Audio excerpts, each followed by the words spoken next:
Hi hello friends, welcome back to our channel Ashu Reddy kitchen and blogs. ఈరోజు మన ఛానల్లో చాలా సింపుల్గా ఆలు పోహా టిక్కీ అయితే చాలా బాగుంటుంది. 10 మినిట్స్లో చేసుకోవచ్చు. ఈ రెసిపీ అయితే పిల్లల స్నాక్స్ అయితే అడిగితే ఇలా చేసి పెట్టండి, చాలా బాగుంటుంది. ప్రాసెస్ అయితే చూపిస్తాను చూడండి. ఫస్ట్ అయితే ఒక కప్పు అటుకులు తీసుకొని ఇలా 2-3 సార్లు కడిగేసి ఇలా మిక్సీ జార్లో అయితే వేసుకొని కొంచెం వాటర్ యాడ్ చేసుకొని మెత్తగా మిక్సీలా పట్టుకోవాలి, పేస్ట్ లాగా పట్టుకోవాలన్నమాట. చూసారా, ఈ విధంగా పట్టుకొని ఒక బౌల్లో అయితే వేసుకోవాలి.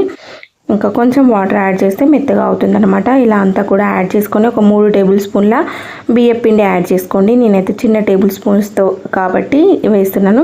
నేను ఒక చిన్న టేబుల్ స్పూన్తో 5 వేసాను. ఇంకా శనగపిండి కూడా ఒక 3 టేబుల్ స్పూన్లు వేసుకోండి.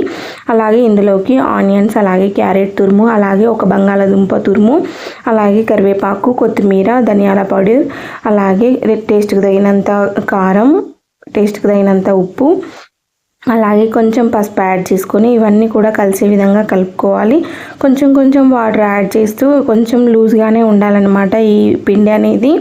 చూసారా, నేను కొంచెం కొంచెం వాటర్ యాడ్ చేస్తూ మొత్తం పిండి కలిసే విధంగా కలుపుతున్నాను. చూడండి,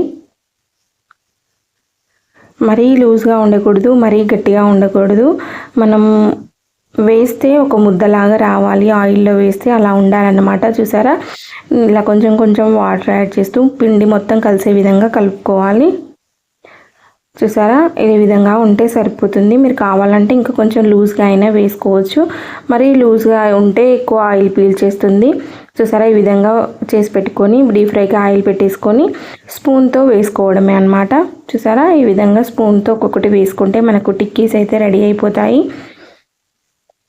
మీరు రౌండ్గా కావాలంటే రౌండ్ బాల్స్ లాగా వేసుకోవచ్చు. నేనైతే స్పూన్తో వేసాను కాబట్టి ఇంకా టిక్కీ షేప్లో వచ్చాయి అన్నమాట. చాలా బాగుంటుంది. 10 మినిట్స్లో చేసుకోవచ్చు. పిల్లలకైతే అప్పటికప్పుడు చేసేయచ్చు అన్నమాట. ఈవినింగ్ స్నాక్స్ కింద తినొచ్చు, లేదంటే బ్రేక్ఫాస్ట్గా అయినా చేయొచ్చు. చూసారా, అటు ఇటు మంచి కలర్ వచ్చేంత వరకు అయితే ఫ్రై చేసుకోవాలి. చూసారా, మంచి క్రిస్పీ అయ్యేంత వరకు ఫ్రై చేసుకొని తీసేసుకోవడమే. చాలా బాగుంటాయి.